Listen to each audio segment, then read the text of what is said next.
এটাই কি? পরের দিন ভোরের দিকে ঘুমটা ভেঙে গেল। দেখলাম আকাশটা তখনও ওভাবেই কালো মেঘের শাড়িতে ঢেকে আছে। কোনো ক্রমে বিছানা ছেড়ে দরজার দিকে এগিয়ে গেলাম। দেখলাম কাগজওয়ালাটা ঠিক গ্রিলের ফাঁকে কাগজটা আটকে রেখে চলে গেছে। ভাবলাম, এত জল কাদার মধ্যেও কিছু লোকের কাছে তাদের পেটের দায়টা জীবনের থেকেও অনেক বেশি কিছু হয়েই থেকে যায়। এমন সময়ে সামনের দিকে নজর যেতেই দেখলাম কিশোরী এসে হাজির হয়েছে। তাকে দেখতেই অবাক হয়ে জিজ্ঞাসা করলাম, কি রে, তুই এত সকাল সকাল চলে এলি? আমি তো ভাবলাম তুই হয়তো বেলার দিকে আসবি। তা ভালোই করেছিস বই কি, তোর কথাই ভাবছিলাম। তা শোন না, আজকে একটা প্ল্যানের কথা মাথায় এসছে। কিশোরী আমার দিকে তাকিয়ে গ্রিলটা ঠেলে ভেতরে ঢুকতে ঢুকতেই বলল, তা আজ কি প্ল্যান শুনি? আজকে তো নতুন কিছু ঘটবার নেই। তাহলে? আমি তাকে উপযাজক হয়ে বললাম, আমার মনে হয় আজকে আমাদের তারানাথের বাড়ি যাওয়া উচিত। এমনিতেই অনেক দিন হয়ে গেছে তার সাথে দেখা সাক্ষাৎ হয়নি। আজকে সেখানে গিয়ে উঠলে মনটাও ভালো হয়ে যাবে, আর সেই সাথে আমার সাথে ঘটতে থাকা ঘটনাগুলির বিষয়েও তাকে জানাতে পারবো। আমার কথাটি শোনা মাত্রই কিশোরীর মুখে হাসি খেলে গেল। সে আমাকে উদ্দেশ্য করে বলল, বাহ, এই তো বেশ ভালো কথা। আমি তো ভেবেই দেখিনি। হ্যাঁ, আজ তো আবার রবিবার। চল চল, বেরিয়ে পড়া যাক। আমি তার দিকে তাকিয়ে হেসে উঠলাম। তারানাথের কথা শুনলেই তোর আর পা আটকে থাকে না বল? পৃথিবীর যে প্রান্তেই থাকিস না কেন, সেখান থেকেই এক দৌড়ে কতক্ষণে তার কাছে পৌঁছবি সেই পরিকল্পনা করতে থাকিস, তাই না রে? কিশোরী বলল, সে যা বলেছিস, তবে এত তাড়াতাড়ি বেরোনোটা বোধ হয় ঠিক হবে না। আগেরবার যখন গিয়েছিলাম তখন চারির মুখে শুনেছিলাম তারানাথ নাকি এখন সকালের দিকে ওই জ্যোতিষ চর্চার কাজ টাজ করে। তাই আমার মনে হয় আমাদের দুপুরের দিকে যাওয়াটাই উচিত হবে। কি বলিস? আমি দাঁড়িয়ে রইলাম। এরপরে মিনিট পাঁচেকের মধ্যেই দেখলাম কিশোরী একখানা ঠোঙা হাতে নিয়ে আমার দিকে এগিয়ে এলো। এরপরে আমাকে উদ্দেশ্য করে বলল, হয়ে গেছে কিনা, নে এবার চল। দুপুর দুপুর ঢুকতে না পারলে তারানাথের গল্প পুরোটা শুনতেই পারবো না। গল্পগুলো এত বড় হয় যে শুনতে শুনতে সেই রাত হয়ে যায়। অনেকদিন তো অর্ধেক শুনে চলে আসতে হয়েছে, আবার পরের দিন গিয়ে বাকিটা। এছাড়া ওনার একটু বয়স হয়েছে, তাই এমনিতেই থেমে থেমে কথা বলেন এখন। কাজেই আমাদেরকে সেদিকেও তো একটু খেয়াল রাখতেই হবে, তাই না? সময় বড়ই মূল্যবান জিনিস বাবা। কিশোরীর শেষের কথাটা শোনার পরেই তারানাথের মুখটা মনে পড়ে গেল। সেও কিছুটা এভাবেই সময়ের মূল্যের কথা স্মরণ করিয়ে দিত। তার বহু গল্পে এর আগে উল্লেখ পেয়েছি। এছাড়াও মানুষটা নিজের জীবনে এই প্রভাবকে বলবৎ রেখেছিলেন বইকি। কথাবার্তা শেষ করে তারানাথের বাড়ির দরজায় গিয়ে দাঁড়ালাম। দেখলাম দরজাটা সামান্য ভেজানো রয়েছে, যাকে বলে আঁত খোলা অবস্থা। আমরা দুজনেই আগে একটু উকি ঝুঁকি মেরে নিলাম, তারপরে মাথাটা ভেতরের দিকে গুলিয়ে দিলাম। সামনের দিকে কিছুটা এগোতেই খুব খুব করে কাশের শব্দ শুনতে পেলাম। ডান দিকের ঘরের দিকে তাকিয়ে দেখি চৌকিতে তারানাথ বসে আছেন। হাতের সামনে রয়েছে কিছু কাগজপত্র। আরও একটু ভালো করে নজর করতেই দেখলাম সেগুলি সবই জ্যোতিষবিদ্যার কাগজপত্র। কিভাবে যে লোকটি আমাদের পায়ের শব্দ শুনেই আন্দাজ করে ফেলতে পারতেন জানি না, একেবারেই অবাক হয়ে গেলাম।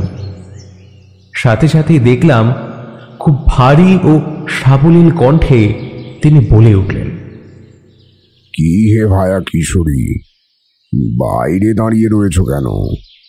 ভিতরে এসো। কিশোরীও দেখলাম কথাটা শোনা মাত্রই অবাক হয়ে আমার দিকে কিছুক্ষণ তাকিয়ে রইল। এরপরে আমাকে সঙ্গে নিয়ে ঘরের ভেতরে প্রবেশ করল। দেখলাম তারানাথ ওই কাগজগুলো সাজিয়ে রাখছেন। নিজের ইচ্ছেতে ওগুলির মধ্যে মুখ গুজে কিছু একটা দেখে চলছিলেন তিনি।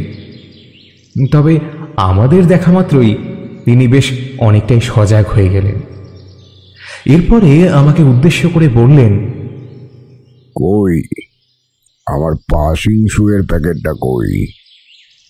মনে মনে ভাবলাম, ভাগ্যিস লোকটার জন্য মনে করে পাসিং শুয়ের প্যাকেটটা নিয়ে এসেছিলাম, না হলে তো আজকে একেবারে কেলেঙ্কারি বেঁধে যেত। উনি চাইতেন আর আমরা দিতে পারতাম না, ভাগ্যিস মাথায় করে নিয়ে এসেছিলাম। কিশোরী পাসিং শুয়ের প্যাকেটটা তারানাথের দিকে এগিয়ে দিতেই তিনি একটি সিগারেট বার করে তাতে আগুন ধরালেন। ওই সিগারেটের ধোঁয়াগুলি কুণ্ডলি পাকিয়ে তার চোখের সামনে একটা গোলাকার পিণ্ডের জন্ম দিল। সেদিকে কিছুক্ষণ এক দৃষ্টে তাকিয়ে রইলেন তিনি। এরপরে কিশোরীকে উদ্দেশ্য করে বললেন, কি বুঝলে ভায়া? এই গোলাকার ধোঁয়ার পিণ্ডের দিকে তাকিয়ে কিছু বুঝতে পারছো? কি দেখছো বলো দেখি?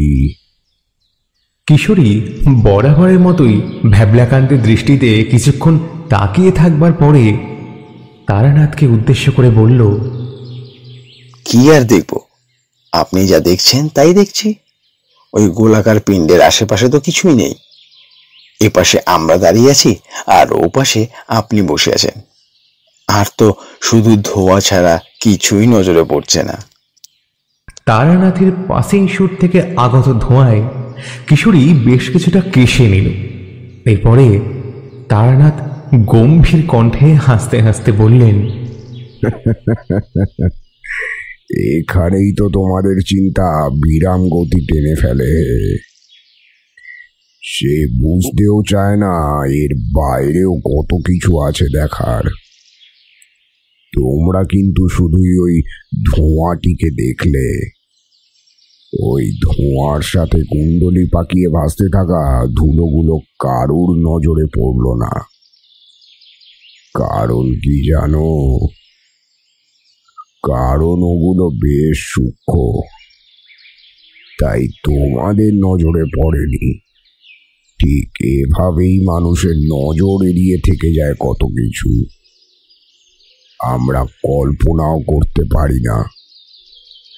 ভাবি সব কিছুই তো ঠিক আছে, কিন্তু না, কিছু জিনিস আমাদের চোখের সামনে থাকে ঠিকই, কিন্তু তার সাথে মিলেমিশে থাকে এমন হাজারো রহস্য যার হদিশ আমরা কেউই পাই না।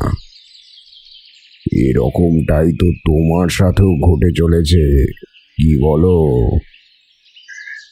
কি বলো বিভূতি? ভুল বললাম কি?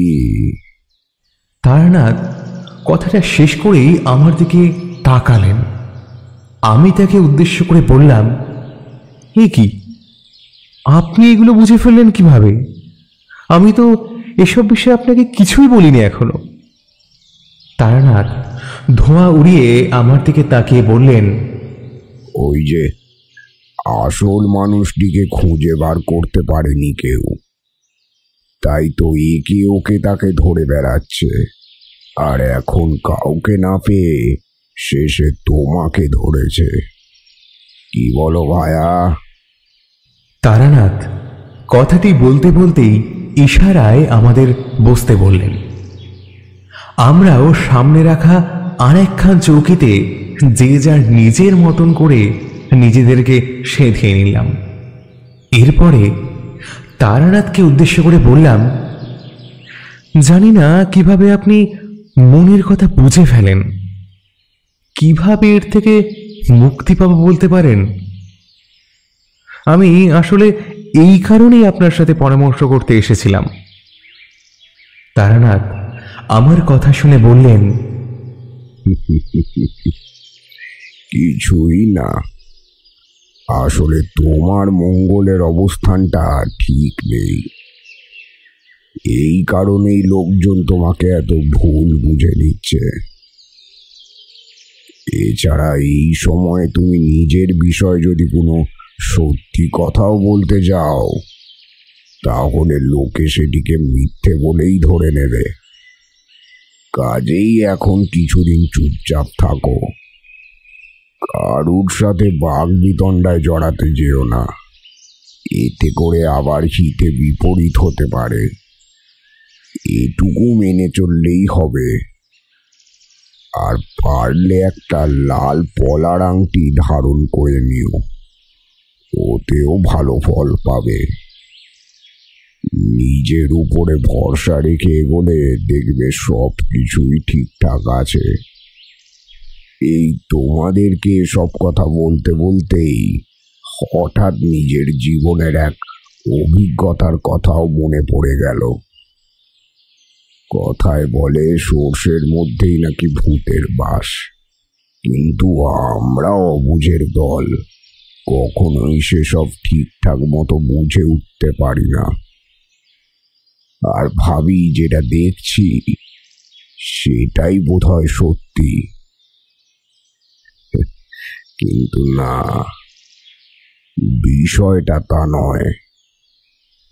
সমস্যা যখন আসে তখন সেটিকে অবহেলা না করে কোথা থেকে সমস্যাটির আসল আবির্ভাব হয়েছে সেটা খুঁজে বার করাটা বেশি জরুরি হয়ে পড়ে। ওই জায়গাটা খুঁজে বার করে ফেলতে পারলেই সব সমস্যার সমাধান হয়ে যায়। আজকের এই কাহিনী তোমাকে তোমার সমস্যার থেকে বের করে আনতে অনেকটা সাহায্য করবে। কি তাহলে শুনবে সেই কাহিনী? কিশোরী বেটা সাথে সাথে বলে উঠল, আরে সে আর বলতে, ওই জন্যই তো আপনাকে দর্শন করতে আসা।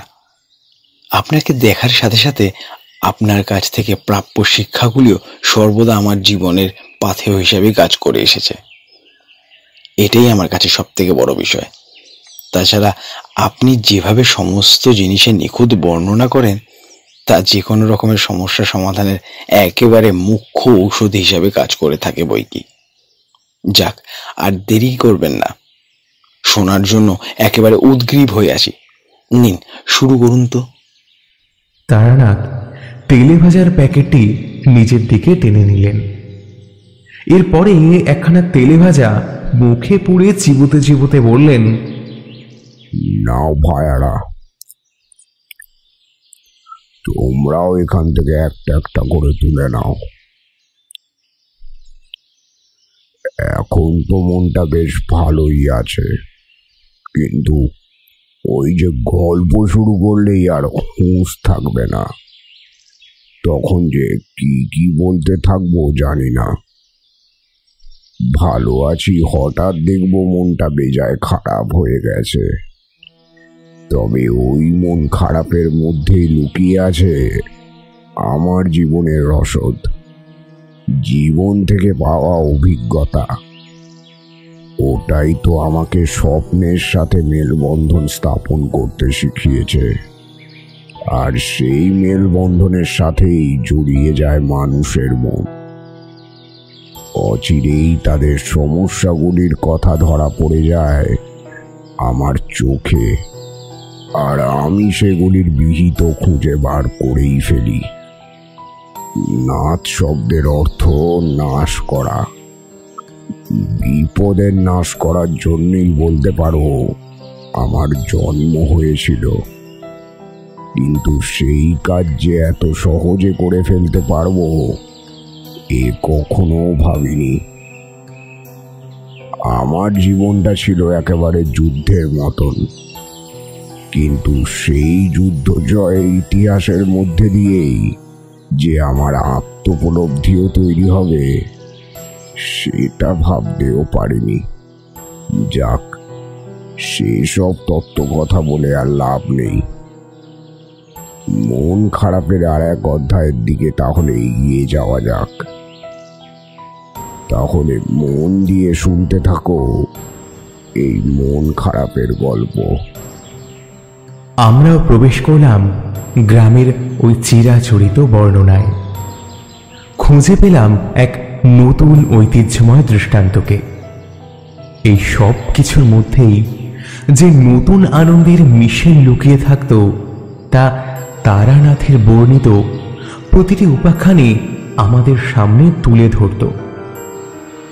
কিশোরী আর আমি একখানা তেলে ভাজা হাতে নিয়ে গল্পের মধ্যে মন কেন্দ্রীভূত করলাম। তারানাথ আরও একটা সিগারেট ধরিয়ে জানলার দিকে তাকিয়ে বেশ কিছুক্ষণ সন্ধ্যের অন্ধকারকে প্রত্যক্ষ করতে লাগলেন। এরপরে তিনি খুকখুকে কাশি কেশে বললেন, সেবারেও ঘন বর্ষণ শুরু হয়েছিল।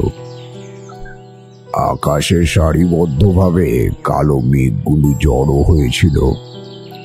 স্থান থেকে স্থানান্তরে বিক্ষিপ্তভাবে লাগাম ছাড়া বৃষ্টির রেশটা সকলকেই একেবারে জর্জরিত করে তুলেছিল। আমিও কয়েকদিনের জন্য আমার গ্রামের ভিটেতে গিয়ে উঠেছিলাম। ভেবেছিলাম কিছুটা সময় বিশ্রাম নিয়ে আবার কাজে ফিরব। আসলে সেবারে আমাকে কয়েকদিনের জন্য বেনারসে যেতে হয়েছিল। সেখানে কিছু কাজ থাকায় ওই কাজগুলিকে সামলে ভেবেছিলাম একবার গ্রামের বাড়ি থেকে ঘুরে যাব। কিন্তু গ্রামের বাড়িতে পা রাখার পর থেকেই দেখলাম আকাশের মুখ ভার, খালি খালি বৃষ্টি। আশেপাশের লোকেদের কাছে বিষয়টা অসহনীয় হয়ে উঠেছিল।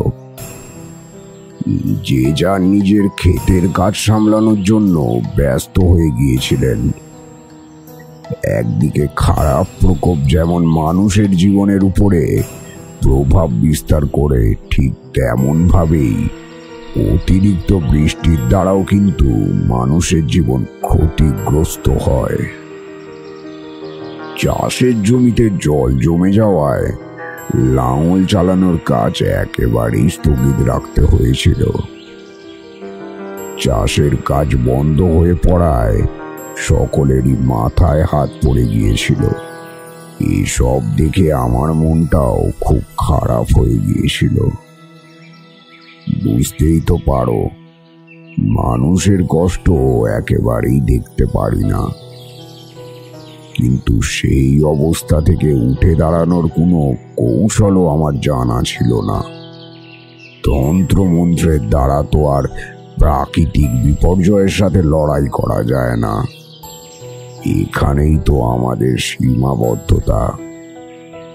আমরা নিজেদের অন্তরের শক্তির দ্বারা এমন অনেক কাজ করতে পারি যেগুলি হয়তো আমাদের আয়ত্তের বাইরেই থাকে। তবে কিছু কিছু সময়ে ঈশ্বরের নির্ধারিত সত্যের সাথে যুঝতে গেলে আমাদেরকে পিছিয়ে আসতেই হয়। তখন আমরা এভাবেই পিছিয়ে যেতে বাধ্য হই। আমাদের শক্তিগুলিও একটি নির্দিষ্ট ক্ষেত্রে এসে সীমাবদ্ধ হয়ে যায়। আমাকেও তাই তখন হাত গুটিয়ে বসে প্রকৃতির ওই ধ্বংসলীলা দেখতে হয়েছিল। কি আর করতাম। তবে সেই সময় আরো একটা কাণ্ড ঘটেছিল, যেটির কথা ভাবলে আজও আমার শির দাঁড়াবে হিমেল রক্ত স্রোত বয়ে যায়। ভাবতেও পারিনি এমনটা কখনো সম্ভব। আসলে দেখবে, বিপদ কোনোদিনও বলে আসে না। বিপদের থেকে পালিয়ে বাঁচার চেষ্টা করে দেখেছি, বিপদ আরো বেশি করে জাঁকিয়ে বসেছে। তাই আর কি করতাম, গ্রামের লোকেদের কথাতেই বিশ্বাস করতে হয়েছিল। তারানাথ থামলেন। এরপরে আমি তারানাথকে উদ্দেশ্য করে জিজ্ঞাসা করলাম, কি এমন ঘটেছিল আপনার সাথে? আপনি তো এমনিতেও জীবনে অনেক ক্ষেত্রেই অনেক ঝুঁকি নিয়েছেন শুনেছি। তা এমন কি ঘটতে পারে যাতে কিনা আপনার শিরদাঁড়া বেয়ে হিমেল রক্তের স্রোত বয়ে যেতে পারে? তারানাথ খুব খুব করে আবার কাশলেন। এরপরে আমাকে উদ্দেশ্য করে বললেন, সেই রকমই একটি বিষয় ছিল বই কি। আমি এতদিন ধরে অনেক কাজ করে এসেছিলাম ঠিকই, কিন্তু সেভাবে মনোযোগ দিয়ে কোনো রহস্যের সমাধান করতে হয়নি। এই বিষয়টি ছিল সকলের থেকে আলাদা। ঘটনাটি ঘটে চলেছিল পাশের একটি গ্রামে। অবিরাম খুনের ঘটনা বলতে পারো। তবে খুনটা যে কোনো সাধারণ মানুষের কাজ নয়, সেটা শোনার পরে বেশ ভালোভাবেই আন্দাজ করতে পেরেছিলাম। পাশের গ্রাম থেকে দুটো ছেলে সাথে একজন পুরোহিতকে নিয়ে এক বৃষ্টির রাতে আমার গ্রামের ভিটেতে এসে হাজির হলো। পরের দিনই আমি গ্রাম ছেড়ে শহরের দিকে চলে যাওয়ার সিদ্ধান্ত নিয়েছিলাম। ভেবেছিলাম এই কাদা জলের মধ্যে থাকলে শরীর আরো অসুস্থ হয়ে পড়বে, তাই ভেবেছিলাম ফিরে আসব। এছাড়াও সেই সময় জ্যোতিষী বিদ্যার কাজের ভারটাও মাথার উপরেই ছিল, তাই সেসবের কথা ভেবে ফিরে আসবার জন্য মনস্থির করে ফেলেছিলাম। কিন্তু ওদেরকে ভিটেতে দেখেই চক্ষু একেবারে চরক গাছ হয়ে উঠেছিল। কিশোরী তারানাথকে উদ্দেশ্য করে জিজ্ঞাসা করল, বাহ, এ তো দারুণ ব্যাপার দেখছি। আপনি যেখানেই যান সেখানে আপনাকে নিয়ে মানুষের মনে এক উন্মাদনার পাহাড় সৃষ্টি হয়ে যায়, আর সেই পাহাড় প্রমাণ উন্মাদনার ভিড়ে আপনি বোধহয় হারিয়েই যান, তাই না কাকাবাবু? কিশোরীর মুখে হাসির রেশটা তখনও লেগেছিল, কিন্তু ওই ম্রিয়মান দৃষ্টি দপ করে নিভে যাওয়ার পূর্ব মুহূর্ত পর্যন্ত তারানাথ তার মুখের দিকে এক দৃষ্টিতে তাকিয়েছিল। তারপরে কিশোরীকে উদ্দেশ্য করে বললেন, আরে ভায়া, তুমি তো দেখছি গল্প শোনার আগেই গল্পের ভাঁজ ধরে ফেলতে চাইছো। জীবন যে বড় জটিল হে। যা চোখের সামনে দেখো সেটিকেই সত্যি বলে ভেবে নিলে সমস্যা আরো বাড়বে বই কমবে না। এটা সর্বদা মনে রেখো। আমাদের আসল উদ্দেশ্য হলো পরখ করে দেখা। এই কারণে ঈশ্বর আমাদেরকে জন্ম দিয়েছেন। একজন সাধকের কাছে এই পরখ করে দেখার ক্ষমতাই তাকে সাধারণের থেকে আলাদা প্রতিপন্ন করে। বলতে পারো আমাকেও সেদিন এই বিষয়টি এক প্রকার বাঁচিয়ে দিয়েছিল। আমিও এগুলির নেপথ্যে লুকিয়ে থাকা বিষয়গুলিকে খুঁজে বার করতে পেরেছিলাম। তারানাথ পুনরায় থামলেন। এরপরে আমি তাকে উদ্দেশ্য করে বললাম, আপনি তো কোনো সাধারণ বিষয় নিয়ে এতটাও চিন্তিত হয়ে পড়েন না। তা এক্ষেত্রে কি এমন ঘটেছিল যেটা আপনাকে এতটা অস্থিরতার মধ্যে ফেলেছিল? তারানাথ আরও একটা তেলেভাজা মুখে পুরে নিলেন। এরপরে নিজস্ব ভঙ্গিতে চিবোতে চিবোতে বললেন, চোখের সামনে দেখা যায় এমন জিনিসের প্রভাব খুব ক্ষীণ জানবে।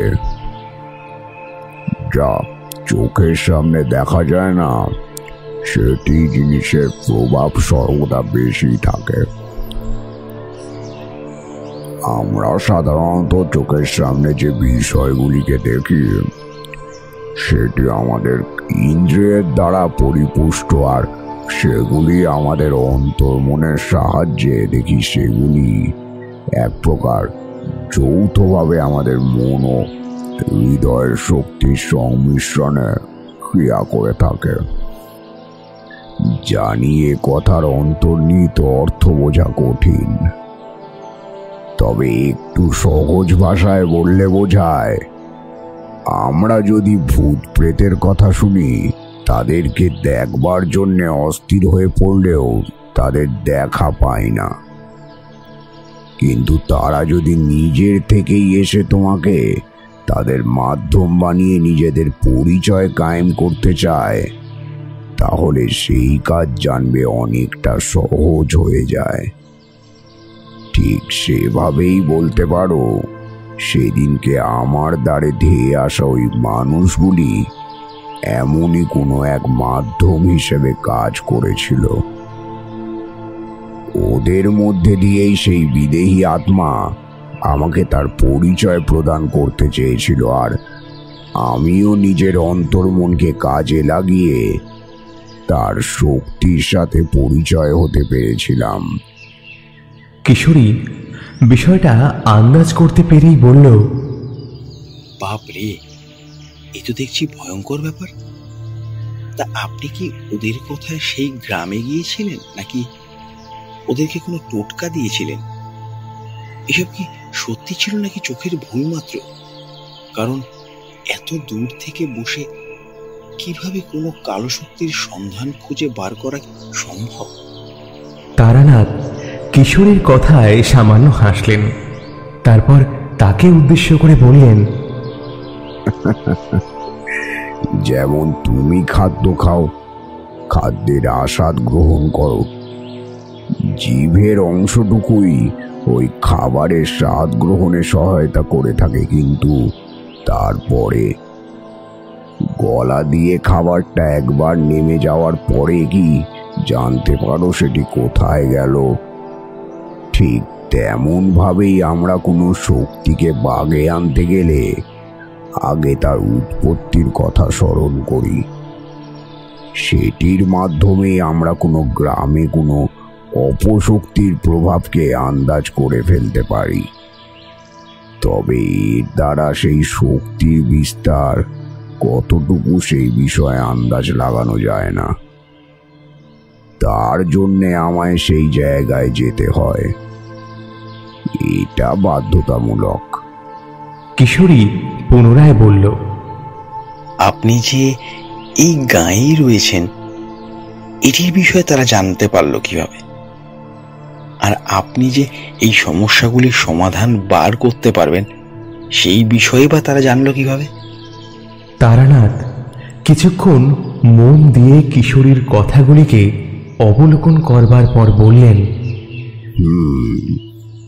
ঠিকই বলেছ, কখনো কখনো তুমিও বেশ বিচক্ষণ কথা বলো দেখছি। আসলে গাঁয়ের অনেকেই আমার আসার সংবাদ পেয়েছিলেন। মাঠে ঘাটে সর্বত্রই এই বিষয়টি নিয়ে তাদের মধ্যে আলাপ আলোচনা প্রায় লেগেই থাকতো, আর সেই সাথেই আমাকে গ্রামের মধ্যেও নানান রকমের সমস্যার সমাধানে বেরোতেই হতো।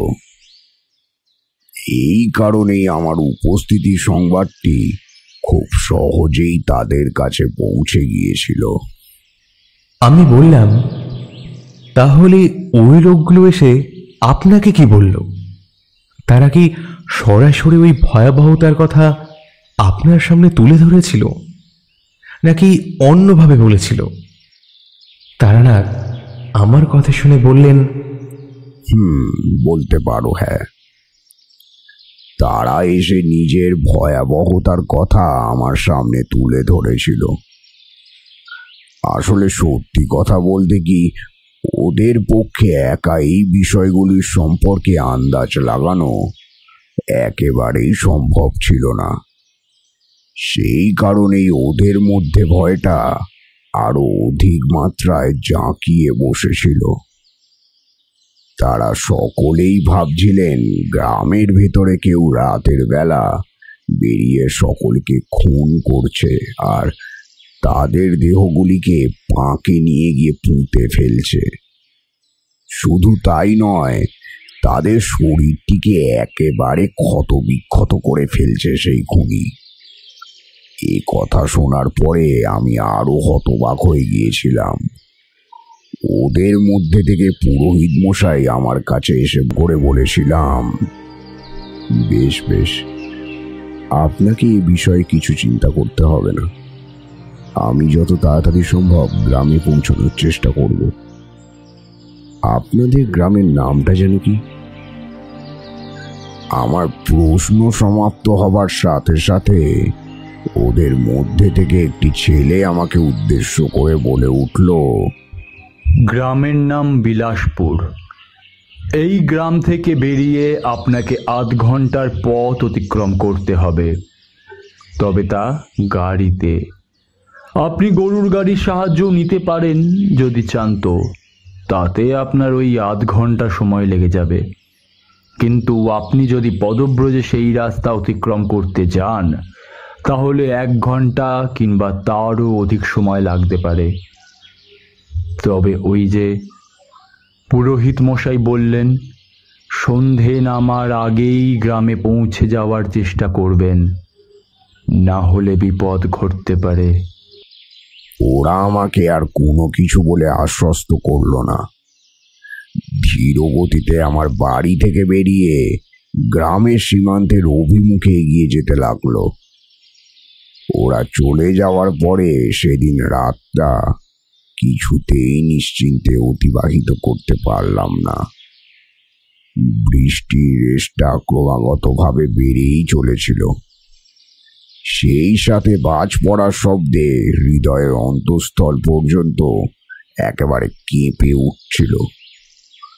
সেদিন রাতটা কোনো রকমে কাটিয়ে দিলাম। পঞ্জিকা বার করে নির্ঘণ্ট হিসাব করে দেখলাম আগামী ৪ দিনের মধ্যেই অমাবস্যা। আর এই অমাবস্যা কোনো সাধারণ অমাবস্যা ছিল না, তা ছিল নীলাম্বরী অমাবস্যা। এই অমাবস্যার একটা বিশেষ প্রাধান্য রয়েছে। এই অমাবস্যায় আমরা যেমন কোনো শুভ শক্তিকে আহ্বান করতে পারি, তেমনি একইভাবে কোনো অশুভ শক্তিকে বিতাড়িত করবার ক্ষেত্রেও এই দিনটি বিশেষভাবে কার্যকরী ভূমিকা পালন করে থাকে। এই দিনটির মধ্যে নিহিত থাকে সেই সকল সত্তা যা গ্রহ নক্ষত্রের অবস্থানকে নিজের ক্ষমতা বলে পরিবর্তিত করে দিতে পারে। অমাবস্যার প্রতিটি প্রহরের সাথে নিহিত থাকে গ্রহ এবং নক্ষত্রের আশু পরিবর্তনের যোগসূত্র। এই কারণেই এই তিথিকে ভালো শক্তি নিজের শুভ কাজে ব্যবহার করতে পারে, আবার ঠিক একইভাবে কোনো অশুভ শক্তি নিজের মনোবাঞ্ছা পূরণ করবার জন্যেও এই দিনটিকে বিশেষভাবে কাজে লাগাতে পারে। এই সব কিছু মাথায় আসতেই আমার পুরোহিতের কথা মনে পড়ে গেল। তিনিও এই অমাবস্যার উল্লেখ করেছিলেন। বুঝলাম আর দেরি করলে ঠিক হবে না। তাই সেই দিনই বেলাবেলি বিলাসপুরের উদ্দেশ্যে রওনা দিয়ে দিলাম। ঘর থেকে বের হতে যাব এমন সময় বিলে পথ অবরোধ করে দাঁড়ালো। সে ছিল আমাদের গায়ের মোড়লের ছেলে। সে তড়িঘড়ি করে আমার সম্মুখে এসে বলল, বাবা, আপনি কোথায় যাচ্ছেন? একে এমন ভারী বর্ষণ, তারপরে আবার আশেপাশের গায়ে শুনছি মহামারীর প্রকোপ বেশ বড় আকারেই প্রভাব ফেলেছে। আমাদের গ্রামের অবস্থাও একেবারে ঠিক নেই। এমতো অবস্থায় যদি আপনি চলে যান তাহলে আমাদেরকে কে দেখবে? আমি বিলের মানসিক অবস্থার কথা বুঝতে পেরেও চুপ করে রইলাম। জানতাম ওই অবস্থায় যদি কিছু বলি তাহলে হিতে বিপরীত হতে পারে। তারা যে আমার ক্ষমতাকে কেবল নিজেদের স্বার্থের জন্য এতকাল ব্যবহার করে এসেছে তা তাদের আচরণের মধ্যে দিয়েই আমার কাছে প্রকাশ পেয়ে গিয়েছিল। তাই সেই দিন যেখানে আমার প্রকৃত প্রয়োজন ছিল সেটিকেই নিজের গন্তব্য হিসেবে মেনে নিয়েছিলাম। এর মধ্যে দিয়েই নিজের সাধক সত্তার নির্নিমেষ সমাধান খুঁজে পেয়েছিলাম আমি। তারানাথ এখানে থামলেন। এরপরে আমি তাকে উদ্দেশ্য করে জিজ্ঞাসা করলাম, আচ্ছা, আপনি যে গ্রামের পথে অগ্রসর হয়েছিলেন সেই সময় আপনার অনুভূতি কি ছিল? আপনার গ্রামের পরিস্থিতি তো একেবারেই ঠিক ছিল না, কিন্তু পথে যেতে যেতে সত্যি কি সেই মহামারীর ক্রূর প্রকোপটিকে নিজের চোখে দেখতে পেয়েছিলেন? মহামারী তো এক কথায় খুবই ভয়ঙ্কর জিনিস। ইতিহাসের পাতায় যখনই তার উল্লেখ পেয়েছি তখনই তার ভয়াবহতার বিষয়টি চোখের সামনে ফুটে উঠেছে। আর তখনকার দিনে গ্রামেগঞ্জে মহামারী মানে তো এক সাংঘাতিক ব্যাপার, তাই না? তারানাথ আমার কথাগুলিকে মন দিয়ে শুনবার পর বললেন, সে আর বলতে, আমি যখন গাঁয়ের পথে হেঁটে যাচ্ছিলাম তখন আশেপাশের পরিস্থিতি দেখে আমার গায়েও কাঁটা দিচ্ছিল। এটি ছিল গ্রামগঞ্জের চিরাচরিত পরিস্থিতি। বর্ষণমুখর দিনগুলিতে মহামারীর আশঙ্কা এবং প্রভাব গ্রামের উপর বিপুলভাবে বিস্তার লাভ করত। সাধারণ মানুষের মধ্যে ক্ষোভ এবং অনাহারের পাশাপাশি তৈরি হতো হেরে যাওয়ার ভয়। কারণ মৃত্যু এমনই একটি জিনিস যার কাছে আমাদের সকলকেই পরাজয় বরণ করতে হয়, অর্থাৎ হেরে যেতে হয়। পথে যেতে যেতে আমিও সেই দৃশ্য অবলোকন করতে পেরেছিলাম। তবে মানুষের সেবায় যারা ব্রতী থাকেন তারা কখনো মৃত্যুকে ভয় পান না। তাই আমারও মনে হয়েছিল আমি যখন মানুষের সেবার কাজে অগ্রসর হচ্ছি তখনই জরা ব্যাধি ও মৃত্যু, এই তিনটে শক্তিকে সম্বল করেই আমাকে এগিয়ে যেতে হবে। ভয় পেয়ে পিছিয়ে এলে চলবে না। গ্রামের রাস্তায় হাঁটতে হাঁটতে একটা গরুর গাড়ি নজরে পড়ে গেল। তাতেই চেপে বসলাম। বললাম, বিলাসপুর যাব। লোকটি আমার কথা শুনেই ভয়ে একেবারে তথস্থ হয়ে গেলেন। তারপর আমাকে উদ্দেশ্য করে বললেন, না বাবা না, এই পরিস্থিতিতে বিলাসপুরের অভিমুখে না যাওয়াই ভালো। ওই গ্রামে সাক্ষাৎ মৃত্যু রয়েছে। আপনি যদি তার দর্শন করতে চান তাহলে করতেই পারেন, তবে আমি হলাম গিয়ে সংসারী মানুষ। বাড়িতে স্ত্রী ছেলেপুলেকে রেখে এইভাবে মরে যেতে পারি না। আমার অবর্তমানে তাদের দায়িত্ব কে নেবে? কাজেই আপনি একা যান বাবা। আমাকে দয়া করে ক্ষমা করুন, অভিশাপ দেবেন না। জানি এই কঠিন পরিস্থিতিতে আপনিও যেরকম মানুষের সাহায্যের জন্য বেরিয়েছেন, তেমন আমাকেও পেটের দায়ে এই জীবিকা নির্বাহ করতে হয়েছে। তবে ওই যে বললাম, ওদের দায়িত্ব না থাকলে আমি আজ আপনাকে ঠিক নিয়ে যেতাম। ওই মানুষগুলোর মুখের দিকে তাকিয়ে আমাকে দয়া করে ক্ষমা করে দিন। অভিশাপ আমি তাকে এমনিও দিতাম না। আসলে আমার বেশভূষা দেখে সে মনে করেছিল আমি খুব শক্তিশালী তান্ত্রিক। আর তান্ত্রিক বুঝতেই লোকে ভাবে তন্ত্রমন্ত্রের অপার শক্তিধারী মানুষ। কাজেই পান থেকে চুন খসলেই যে মুখ থেকে অভিশাপ নির্গত হয়ে যেতে পারে, এই বিষয়টি আজকের যুগে দাঁড়িয়ে মানুষ না ভাবলেও তখনকার দিনের গ্রামের গঞ্জের মানুষজন বেশ ভালোভাবেই বিশ্বাস করতেন। তাই কোনো সাধককে কখনোই যোগ্য মর্যাদা থেকে দূরে সরিয়ে রাখতেন না তারা। তবে আমি যে তাদের পর্যায়ে পড়ি না সেটি হয়তো ওই অজ্ঞাত পরিচয় চালকটির পক্ষে আন্দাজ করতে পারা সম্ভব ছিল না। তাই আমিও আর কথা বাড়ালাম না। ওকে ওর হালে ছেড়ে রেখে একাই পদব্রজে বিলাসপুরের উদ্দেশ্যে রওনা হয়ে গেলাম। যাওয়ার পথে ছেলেটির বলা কথাগুলি মনে পড়ছিল। সে বলেছিল পদব্রজে গেলে নাকি এই পথ পেরোতে 1 ঘন্টারও অধিক সময় লেগে যেতে পারে। তাই কোনো রকমে পা চালিয়ে গ্রামের দিকে এগিয়ে চললাম। তারানাথ থামলেন। এরপরে কিশোরী তাকে উদ্দেশ্য করে বলল, আমি নিশ্চিত ওই গ্রামের পথ ধরে যেতে যেতেই আপনি কোনো বিভীষিকার সন্ধান পেয়েছিলেন, অথবা ওই কালো অন্ধকার প্রহরের মধ্যেই সেই পিশাচের হদিশ পেয়েছিলেন, তাই না?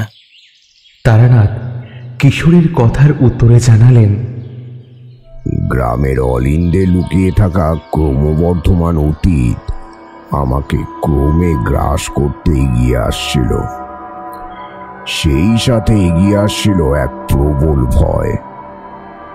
বেলাবেলি বেরিয়ে পড়েছিলাম ঠিকই, কিন্তু পথে বেরোনোর সাথে সাথেই দেখলাম আকাশে কালো মেঘ গোটা ক্ষেত্রটিকে বিস্তার করে ফেলেছে।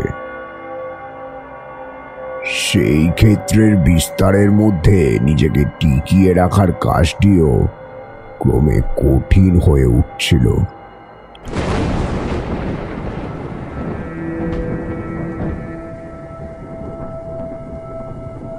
বজ্রের ধ্বনি কানে আসতেই শরীরটা কেঁপে উঠছিল। সেই সাথে সেই তীব্র আলোর ঝলকে চোখটাও ঝলসে যাচ্ছিল পুরো।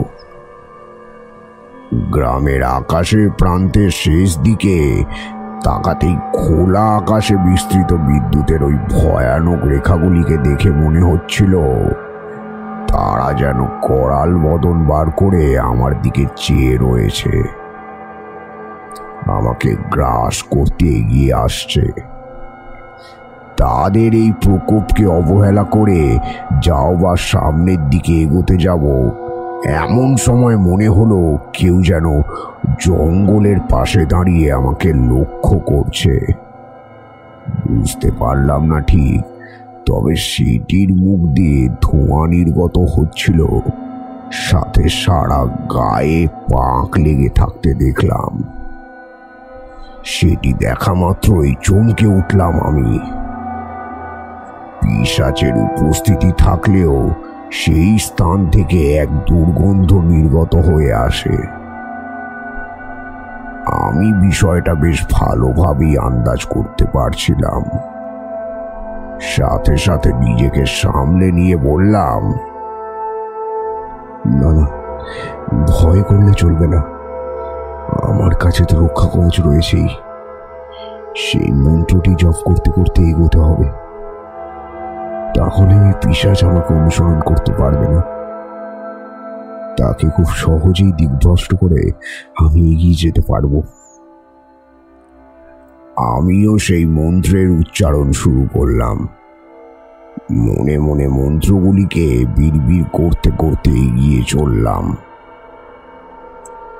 ওম ক্লিং ক্রিয়াং ক্রিয়াং শ্রীং ওম আইং ফট স্বাহা। ওম লিং হুম ক্রিয়াং ক্লিং ক্রাইং হুম হুম স্বাহা। দেখলাম সেই ধোঁয়ার আবরণটা আস্তে আস্তে ওই অঞ্চলটি থেকে ক্রমে সরে যাচ্ছে। তার অস্তিত্ব আর কোনোভাবেই নজরে পড়ছে না। বুঝলাম সে আর আমাকে অনুসরণ করতে পারছে না। সেই জঙ্গলের পথ ধরে এগোতে শুরু করতেই নানান ধরনের ভয়ঙ্কর রকমের শব্দ কানে আসতে শুরু করলো। মনে হলো জঙ্গলের প্রতিটি স্থানে আমার জন্য মৃত্যু নিজের আচ্ছাদন সাজিয়ে রেখেছে। যেদিকেই তাকাচ্ছিলাম জঙ্গল ছাড়া কিছুই নজরে পড়ছিল না। বুঝলাম এটি গ্রামের বাইরের সীমানা। এই সীমানা পেরিয়েই আমাকে গ্রামে প্রবেশ করতে হবে। সেই সকল আওয়াজকে নিজের মন্ত্রের সাহায্যে বিদগ্ধ করতে করতে শেষমেশ সীমান্তে এসে উপস্থিত হলাম। সামনের দিকে তাকাতেই দেখলাম বেশ কয়েকটি ছোট ছোট কুটির দেখতে পাওয়া যাচ্ছে। সন্ধ্যের প্রকোপটা গ্রামটিকে পুরোপুরিভাবে ঢেকে ফেলেছিল। আকাশে মেঘ জমে থাকায় গ্রামের ওই সবুজ ঘাসগুলির মাঝে লুকিয়ে থাকা বিষণ্ণতাকে আর নজরে পড়ল না। গ্রামের মাটিতে পা রাখতেই দেখলাম জায়গায় জায়গায় কালো রঙের দাগ দেখা যাচ্ছে, যেন কারুর পায়ের ছাপ। কিন্তু সেটিকে দেখতে একেবারেই জল ছাপের মতো ছিল না। মনে হলো কেউ যেন পাঁক মেখে এদিক সেদিকে ঘুরে বেরিয়েছে। কিছু একটা যে আমার আসার কিছু সময় পূর্বেই ওই স্থান দিয়ে হেঁটে গেছিল সেটি স্পষ্ট আন্দাজ করতে পারলাম। এরপরে আমি নিজের মনকে আশ্বস্ত করে বললাম, এর হদিশ খুঁজে বার করতেই তো এখানে এসেছি। এবারে যদি ভয় পেয়েই পিছিয়ে যাই তাহলে কিভাবে চলবে? কিন্তু গ্রামে ওদেরকে কোথায় খুঁজে পাবো? সেদিন যারা আমার সাথে সাক্ষাৎ করতে এসেছিল তাদের কাউকে যদি পাওয়া যেত তাহলে ঠিকই একটা উপায় খুঁজে বার করতে পারতাম। কিন্তু এখানে কার বাড়িতেই বা আশ্রয় নেব? এক কাজ করি, এই দিক দিয়ে গ্রামের ভেতরে প্রবেশের চেষ্টা করি। সেখানেই যদি রাস্তার কাউকে নজরে পড়ে তাকেই না হয় গোটা বিষয়টা জানাবো। সেই হয়তো একটা না একটা থাকার ব্যবস্থা ঠিকই করে দেবে। আমি রাস্তা ধরে এগিয়ে যেতে লাগলাম, কিন্তু কাউকেই খুঁজে পেলাম না। দেখলাম রাস্তার ধার ঘেঁষে দাঁড়িয়ে রয়েছে একটি সুবিশাল বাড়ি। সামনের দিকে ফলকে সেটিকে গ্রামের জমিদার বাড়ির আখ্যায়িত করাও হয়েছিল। তাই দেখেই ধারণা করতে পারলাম যে এটি হলো গ্রামের জমিদার বাড়ি।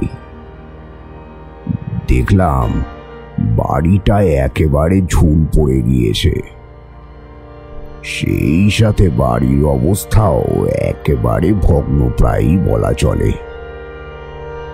ভাবলাম এই রকম অবস্থায় একটি বাড়ির না জানি কতকাল আগে এখানে প্রাণের সঞ্চার ঘটেছিল। আজ সকলেই অকাতরে পড়ে পড়ে নিজের জরাজীর্ণ ইতিহাসের বয়ান আবিষ্কার করে চলেছে। এসব ভাবছি এমন সময় পিছন থেকে কেউ যেন আমাকে বাবা সম্বোধন করে ডেকে উঠল। পেছনে ফিরতেই দেখলাম একটি মেয়ে দাঁড়িয়ে রয়েছে।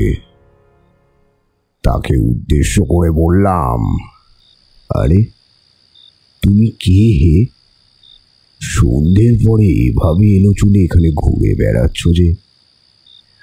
মেয়েটির হাসি আমাকে অবাক করে দিল। আমি মেয়েটির দিকে তাকিয়ে রইলাম কিছুক্ষণ। এরপরে সেই মেয়েটি তার সুমিষ্ট স্বরে আমাকে উদ্দেশ্য করে বলে উঠল, এখানে দাঁড়িয়ে দাঁড়িয়ে কি দেখছো গো? এই বাড়িতে তো আর কেউ থাকে না। আমি তো এই গাঁয়েই থাকি, এখানেই আমার বাড়ি। এই বাড়িটাকে সকলে ভূতের বাড়ি বলে জানো। এখানে এখন আর কেউ আসে না। তাই তোমাকে এখানে একা দাঁড়িয়ে থাকতে দেখে আমিও ভয় পেয়ে গেছিলাম। ভাবলাম তোমাকে একবার সাবধান করে দেওয়া উচিত, না হলে বিপদ আরো বেড়ে যেতে পারে। তা এখানে এভাবে একা দাঁড়িয়ে থেকো না, চলো আমার সাথে চলো, আমি তোমাকে গ্রামের দিকে এগিয়ে নিয়ে যাই। মেয়েটির বয়স খুব বেশি হলে 15 অধিক ছিল না। তবুও দেখলাম সে এতখানি দায়িত্বের সাথে আমাকে সঙ্গে নিয়ে এগিয়ে চলেছে। গ্রামের কাছে আসতেই বুঝলাম জমিদার বাড়িটি গ্রামের একেবারে বাইরে অবস্থান করছে। ওই বাড়িটিকে আজকের দিনে দাঁড়িয়ে লোকে ভুতুড়ে বাড়ি বলেই সম্বোধন করে থাকে। বুঝলাম সমস্যা আরো অধিক মাত্রায় ঘনীভূত হতে চলেছে। ভাবলাম মেয়েটিকেই একবার ওই বাড়ির ইতিহাসের বিষয়ে জিজ্ঞাসা করে দেখি। গ্রামের বাসিন্দা তো, যদি কিছু জেনে থাকে।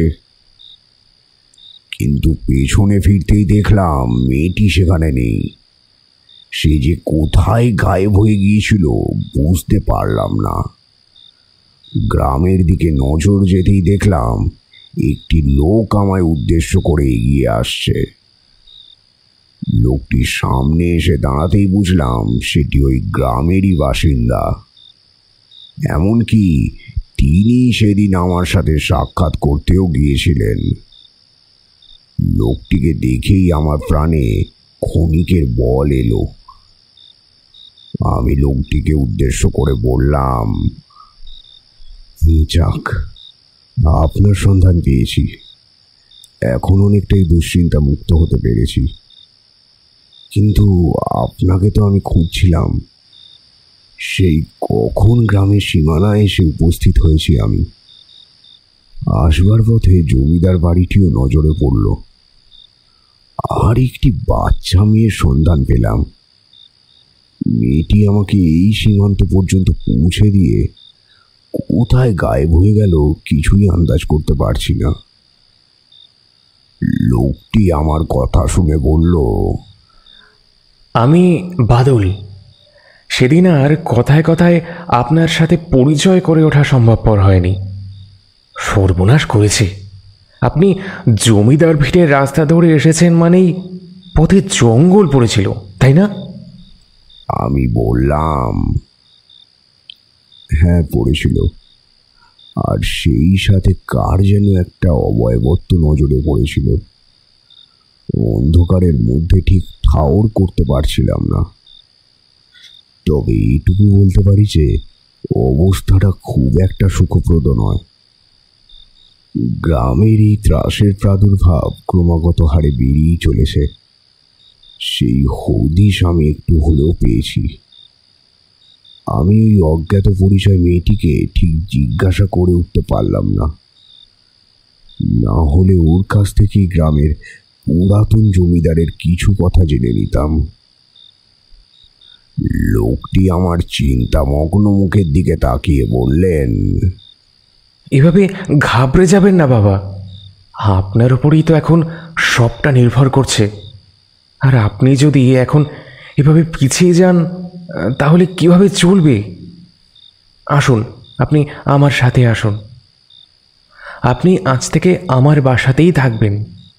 আসলে আমি আপনাকে আনতেই যাচ্ছিলাম।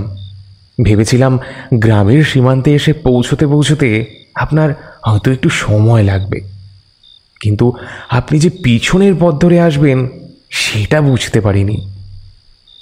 আমি বললাম, আসলে গ্রাম থেকে আসবার সময় একটা গরুর গাড়ির আশ্রয় নিয়েছিলাম, কিন্তু পরে দেখলাম সে আর আসতে রাজি হলো না। গ্রামের ওই অবস্থার কথা শুনে কেউই রাজি হতে চাইল না। তখন ভাবলাম পদব্রজেই যাই, তাতে করে যদি আরো কিছুটা সময় বেশি লাগে তাই সই। তাই হাঁটা পথে এলাম। জানতাম না যে ওই রাস্তায় জঙ্গল পড়বে, না হলে লোকালয়ের পথ ধরেই আসতাম। কিন্তু বিপদ ঘটেনি। আমার কাছে মায়ের মন্ত্র আছে, সেটি পাঠ করতে করতেই চলে এসেছি আর কি। লোকটি আমার সাথে কথা বলতে বলতে আমাকে তার বাসায় নিয়ে গেলেন। এরপরে বাসায় প্রবেশ করিয়ে একটা চৌকির কাছে নিয়ে এসে বললেন, আপনি আসুন বাবা, আমি আপনার জন্য কিছু খাবারের বন্দোবস্ত করি। আমি বললাম, না না, তোমাকে এভাবে ব্যস্ত হতে হবে না, আমি দেখে নিচ্ছি। আমি এমনিতেই ঠিকই আছি, তবে জানি না কেন বড্ড ক্লান্ত লাগছে। এই ক্লান্তিটা কেন এভাবে জাঁকিয়ে বসেছে সেটাই বুঝে উঠতে পারছি না। লোকটি আমাকে বললেন, হতে পারে এতটা পথ হেঁটে এসেছেন, এছাড়াও রাস্তায় জোরে জোরে বাজ পড়ছিল, বৃষ্টি হচ্ছিল, এসবের জন্যই হয়তো এমন ক্লান্ত হয়ে পড়েছেন। আরও একটা কারণ থাকতে পারে, গ্রামে পিশাচের যা উৎপাত, সে আপনাকে বশ করবার চেষ্টা করেছে কিনা তাই বা কে জানে। আমি বাদলের কথায় হাসলাম। এরপরে তাকে উদ্দেশ্য করে বললাম, আরে বাবা, এত ব্যস্ত হতে হবে না, আমি সামান্য বিশ্রাম করলেই হয়তো ঠিক অনুভব করব, তুমি এত দুশ্চিন্তা করো না। এরপরে সেদিন রাতে জল বাতাসা মুখে দিয়েই শুয়ে পড়লাম। বাদল আমার জন্যে আরো অনেক ভোজনের ব্যবস্থা করেছিল ঠিকই, কিন্তু ওই দুর্যোগ পেরিয়ে এসে ধকলের জেরে সেদিন আর কিছুই মুখে দিতে ইচ্ছা করলো না। রাতের বেলা হঠাৎ একটা কিছু শব্দে ঘুমটা ভেঙে গেল। দরজার দিকে তাকাতেই দেখলাম কিছুর একটা শব্দ হচ্ছে। পরিষ্কার বুঝতে পারলাম সেখানে কিছু একটা দাঁড়িয়ে রয়েছে। বেশ কিছুক্ষণ ধরে সেই খসখস শব্দ পাওয়ায় আমার মনটা অস্থির হয়ে উঠল। আমি তাড়াতাড়ি করে উঠে দরজার কাছে এগিয়ে গেলাম। এরপরে দরজাটা খুলতেই দেখলাম একটা কালো বিড়াল আমার সামনে ম্যাও শব্দ করে পুনরায় পেছনের দিকে পালিয়ে গেল। কি মনে হলো আমি কুটির থেকে বেরিয়ে গেলাম। এরপর ওই কালো বিড়ালটিকে উদ্দেশ্য করে এগিয়ে যেতে লাগলাম। বেশ কিছুটা দূরে যাওয়ার পরেই দেখলাম একটা ডোবা নজরে পড়েছে। ডোবা বললে ভুল হবে, সেটি কোনো এক সময় যে একটা পুকুর ছিল তা বেশ ভালোভাবেই বোঝা যাচ্ছিল, কিন্তু অবহেলায় নোংরা আবর্জনা পড়ে সেটি যে একটি ডোবায় পরিণত হয়েছে তা তার বর্তমান অবস্থায় প্রমাণ করে দিচ্ছিল। দেখলাম ডোবার আশেপাশে কালো কালো উঁচু ঢিপির ন্যায় কিছু জিনিস সারিবদ্ধভাবে সাজানো রয়েছে। সেগুলির সামনে এগিয়ে যেতেই হঠাৎ দেখলাম অন্ধকারের মধ্যে কিছু একটা জল করতে শুরু করেছে। ঠিক সেই সময় আমার চোখের সামনেটা ধোঁয়ায় ঢেকে গেল। তারপরেই ভয়ঙ্কর সব চিৎকারের শব্দ প্রতিধ্বনিত হতে শুরু করলো। দেখতে পেলাম ডোবার পাশে সারিবদ্ধভাবে জ্বলে ওঠা ওই পদার্থটি ছিল মৃত মানুষের চোখ, যাদেরকে হত্যা করে ওই পিশাচ ডোবার পাঁকে পুঁতে দিয়ে গিয়েছিল। আর্তনাদটা ছিল তাদেরই মুখ মিশ্রিত। আমি ভয়েতে ঠক ঠক করে কাঁপতে শুরু করলাম। মনে হচ্ছিল মৃতদের সারি যেন আমাকে ঘিরে ধরেছে। অন্ধকারের মধ্যে তাদের ওই জ্বলন্ত চোখগুলি যেন আমাকে কেন্দ্র করে কিছু একটা বলে যেতে চাইছিল। আমি সেই সাথে ওই ভয়ঙ্কর আর্তনাদের শব্দ আমার হৃদস্পন্দনকে একেবারে থামিয়ে দিতে চাইছিল। ঠিক এই সময় প্রচণ্ড জোরে হাওয়া বইতে শুরু করলো। ওই ধোঁয়াশাবৃদ্ধ পরিস্থিতির মধ্যে দিয়েই দূরে নজরে পড়তে কোনো একটি মন্দিরের চূড়া দেখতে পেলাম। আর্তনাদের শব্দ আরো ক্রমশ প্রখর থেকে প্রখরতর হয়ে উঠল। কারুর কর্কশ কণ্ঠ আমাকে উদ্দেশ্য করে বলে উঠল, এখান থেকে চলে যা তারানাথ, এখানে তোর কোনো জাদুটোনা কাজ করবে না, এ স্থান আমার। ওই জমিদার আমাকে সন্তর্পণে শেষ করে দিয়েছিল। ভেবেছিল আমি আর কোনোদিন এই গ্রামে ফিরে আসব না। আমাকে শেষ করে দিয়ে সে মুক্তির নিঃশ্বাস ফেলেছিল, কিন্তু আমি ফিরে এসেছি। মৃত্যুর পূর্বে আমি আমার পিতাকেও দেখতে পাইনি। গ্রামের জমিদারকে বিশ্বাস করবার কুফল ভোগ করতে হয়েছিল আমাদের। সে আমাদের সাথে বিশ্বাসঘাতকতা করেছিল, আমাকে জীবন্ত পুঁতে দিয়েছিল এই পাকেই। সে কথা কেউ জানে না। জমিদারের ভিটেতে নিমন্ত্রিত অতিথি হিসেবে গিয়ে আমি আর ফিরে আসিনি। গ্রামের লোকেরা সকলেই ভেবেছিল আমি হয়তো এই গ্রাম ছেড়ে অন্য কোথাও চলে গেছি। আমার পিতাকেও তারা এই গ্রামে আর দেখতে পায়নি, তাই তারা ভেবেছিল আমরা দুজনেই জমিদারের কথায় এই গ্রাম ত্যাগ করেছি। কিন্তু তারা কেউ জানে না আমার সাথে কি ঘটেছিল। ওই দিন রাতেই জমিদার আমাকে শেষ করে দিয়েছিল। সকলের অলক্ষ্যে দম বন্ধ করে আমায় হত্যা করেছিল এই জমিদার। তারপরে আমাকে এই পুকুরের পাশে এই পাকে এনে পুঁতে দিয়েছিল। আমার দেহ সংস্কার হয়নি। সেই থেকে এই জায়গাতেই পড়ে রয়েছি আমি। অতৃপ্ত অবস্থায় ঘুরে বেড়াতে বাধ্য হচ্ছি। আমার পিতা আমার হদিশ না পেয়ে সেদিনই গ্রাম পরিত্যাগ করে চলে গেছিল, কিন্তু পথে যেতে যেতে তাকেও জমিদারের লাঠিয়ালরা আটক করে নিয়েছিল, আর সেখানেই তাকে কুপিয়ে খুন করেছিল তারা। ওটা জমিদার ছিল না, ছিল একটা পাষণ্ড। তাই ওদের সকলকে শেষ করে ফেলেছি আমি।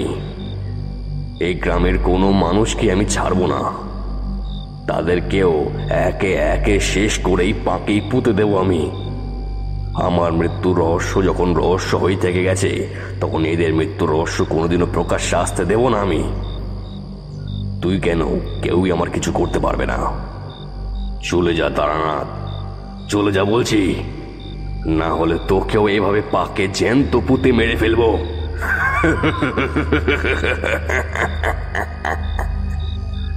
আমি ওই জায়গাটায় আর দাঁড়িয়ে থাকতে পারলাম না। ভয়েতে সেদিন ফিরে এসেছিলাম। বুঝেছিলাম ওই পিশাচ খুবই শক্তিশালী। তার শক্তির সাথে বেড়ে ওঠা একেবারেই সম্ভব ছিল না।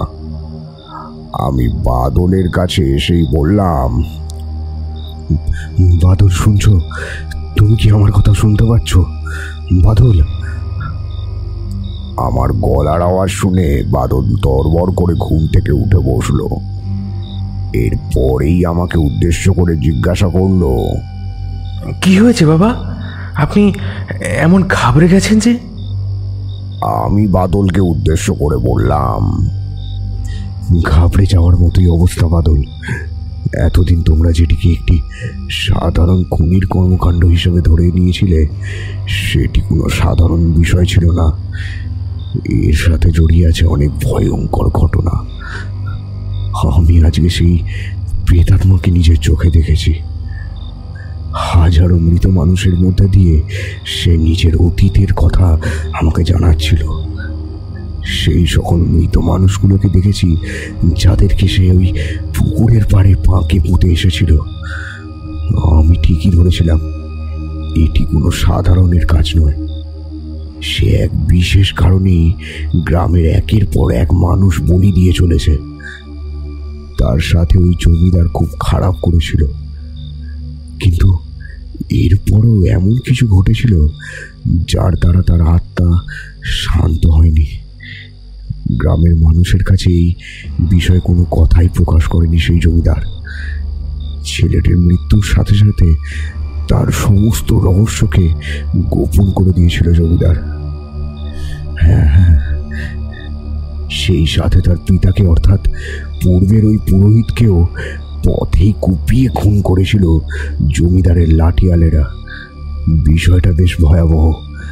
কাজেই আমাদেরকে এর ভিতরে লুকিয়ে থাকা রহস্যের সমাধান করতে হবে। আজকে রাতে একটি কালো বিড়ালকে লক্ষ্য করে আমি সেদিকে ধাবিত হয়েছিলাম, কিন্তু সেটি ছিল একটি ছলনা মাত্র। ওই বিদেহী আত্মাই আমাকে নিয়ে গেছিল। সে সে তার অতীতের সাথে আমাকে পরিচয় করানোর পাশাপাশি আমাকে ভয় দেখিয়ে এই গ্রাম ছেড়ে চলে যাওয়ার হুমকিও দিয়েছে। তবে আমি কিছুতেই সবটা না জেনে এখান থেকে যাব না। কিন্তু উপায় কি? আমি তো কারোর কাছেই ছেলেটির মৃত্যুর পরবর্তী বিষয়টি জানতে পারবো না। ওই সময়কার কেউই তো আর জীবিত নেই। একটা উপায় আছে। আমাকে ওই স্থানে যেতে হবে, ওই জলের মধ্যে প্রবেশ করতে হবে। দিনের বেলাতেই আমি সেই কাজ করব। আমি ওই জল স্পর্শ করলেই সেখানে লুকিয়ে থাকা রহস্যের হদিশ পাব। ওই জল হাতে নিয়ে আমাকে মন্ত্র পাঠ করতে হবে, আর এই কাজ আমাকে কালই করতে হবে। বিলম্ব করা চলবে না, কারণ তার মুক্তি না ঘটলে সে কাউকেই আর জীবিত থাকতে দেবে না। অমাবস্যার আগেই আমাকে সবটা সামলে নিতে হবে। তারানাথ থামলেন। এরপরে আমি তাকে উদ্দেশ্য করে জিজ্ঞাসা করলাম, আচ্ছা, আপনি কি সবটা আন্দাজ করতে পেরেছিলেন? সেদিনের পরে কি আপনি যেভাবে এগিয়ে গিয়েছিলেন সেভাবেই সমস্ত সমস্যার সমাধান বেরিয়ে গিয়েছিল? তারানাথ দেখলাম চুপ করে রয়েছেন। এরপরে তিনি আমাকে উদ্দেশ্য করে বললেন, সেদিন রাতে আমি ঘুমোতে পারিনি। বাদলের সাথে কথা বলে বিষয়গুলোকে আরো সামলে নেওয়ার জন্য সচেষ্ট হয়েছিলাম। পরের দিন সকালেই আমি সময় নষ্ট না করে গ্রামের কিছু মানুষ সহ ওই বর্তমান পুরোহিতকে সাথে নিয়েই সেই পুকুরের ঘাটে পৌঁছলাম। দেখলাম পুকুরখানা একেবারে শান্ত, কোথাও কোনো কোলাহল নেই। এমনকি মন্দিরের দরজাও একেবারেই বন্ধ। মন্দিরের ধুলো জমে গিয়েছে। মনে মনে ভাবলাম, সেদিনের ওই শান্ত পরিবেশ দেখে বোঝার জয়ী ছিল না আগের দিন রাতে কি ঘটেছে, কোন চরম বিভীষিকার সম্মুখীন হতে হয়েছিল আমাকে। সারি সারি মৃতদেহগুলিকে চোখের সামনে দেখে কাঁপতে শুরু করেছিলাম আমি, অথচ সেদিন সকালের ওই সুন্দর পরিবেশ দেখে বোঝার অবস্থাই ছিল না যে এত ভয়ঙ্কর কিছু শ্বাস নিচ্ছিল সেখানে। আমি লোকগুলিকে বললাম, আমি এবারে পুকুরের দিকে এগিয়ে যাব। আপনারা সকলেই পাড়ে দাঁড়িয়ে আমার জন্য অপেক্ষা করুন। ওই পিশাচ যা খুশি তাই করতে পারে, প্রয়োজনে সে আবহাওয়াও পরিবর্তন করে দিতে পারে, কিন্তু কিভাবে সেটাই জানার বিষয়।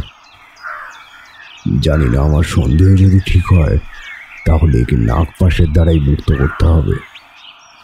ওই বানের দ্বারা বিদ্ধ করতে না পারলে এই ধরনের পিশাচকে কোনোভাবেই দমন করা সম্ভব হবে না। আমি জলে প্রবেশ করলাম। পুকুরের জল সামান্য হাতে নিয়ে বিশ্ব বা মন্ত্র জপ করতে শুরু করলাম। এই বিদ্যা আমি মধুসুন্দরী দেবীর থেকে রপ্ত করেছিলাম। এই মন্ত্রের দ্বারা কোনো পিশাচের অন্দরে লুকিয়ে থাকা শক্তি সম্পর্কে সহজেই অবগত হওয়া যেত। তবে এই ক্রিয়া করবার সময়ে একজন সাধকের প্রাণনাশেরও সম্ভাবনা কথা থেকেই যায়, তেমনটাই বলেছিলেন মধুসুন্দরী দেবী। কিন্তু ওই পিশাচের সম্পর্কে জানতে পারার আর কোনো উপায় অবশিষ্ট ছিল না। বাধ্য হয়ে নিজের জীবনের ঝুঁকি নিয়ে সেদিন পুকুরের জলে নেমে যেতে হয়েছিল আমাকে। আমি জলে প্রবেশের সাথে সাথেই মনে হলো কোথা থেকে কিছু আত্মার আর্তনাদের সুর ভেসে আসছে। বেশ বুঝতে পারলাম মৃতেরা আমার সাথে সংযোগ স্থাপনের চেষ্টা করছে। আমি চোখ বন্ধ করে অতীতকে আরো ভালো করে পর্যবেক্ষণ করতে শুরু করলাম। যা দেখলাম তা দেখা মাত্রই আমার শরীরে রক্ত হিম হয়ে গেল। দেখলাম ওই জমিদারকে। দর্পনারায়ণ সেই ছেলেটিকে তার বাড়িতে ডেকে পাঠানোর পরে তার অলক্ষ্যে ছেলেটির মাথায় একটি ভারী জিনিস দিয়ে আঘাত করলেন। সাথে সাথে ছেলেটি মাটিতে পড়ে কাতরাতে শুরু করলো। তার আওয়াজ যাতে ওই মহলের বাইরে বেরোতে না পারে তার জন্য কিছু লোক এগিয়ে গিয়ে ছেলেটির গলাটা টিপে ধরল। এরপরে ছেলেটির দম বন্ধ হয়ে গিয়েছিল। ছেলেটিকে মেরে ফেলার পরে ওই জমিদার তাকে রাতের দিকে কিছু লাঠিয়াল সহযোগে এসে ওই পুকুরের পাঁকের মধ্যে পুঁতে দিয়েছিলেন। তারপরের দিন সকালে গ্রামের সকলের কাছে ওই আর্জি রেখেছিলেন যে ছেলেটিকে আর খুঁজে পাওয়া যাচ্ছে না। ছেলেটি নাকি জমিদার বাড়ি থেকে রাতের বেলা ফেরার সময় কিছু ছিনতাইকারীর পাল্লায় পড়েছিল। তারাই নাকি তাকে নিরুদ্দেশ করে দিয়েছে। জমিদারের লাঠিয়ালেরা নাকি তাদের পিছুও করেছিল, কিন্তু তারা শেষমেশ ছেলেটিকে আর রক্ষা করতে পারেনি। গ্রামের মানুষ সহ ওই ছেলেটির পিতা অর্থাৎ প্রাক্তন পুরোহিত জমিদারের এই কথায় বিশ্বাস করতে বাধ্য হয়েছিলেন। তবে তিনি ছিলেন এক পণ্ডিত, দেবী মায়ের প্রকৃত ভক্ত। দেবী মা তার স্বপ্নে এসে তাকে এই বিষয়ে সমস্ত কথা জানিয়ে দিয়েছিলেন।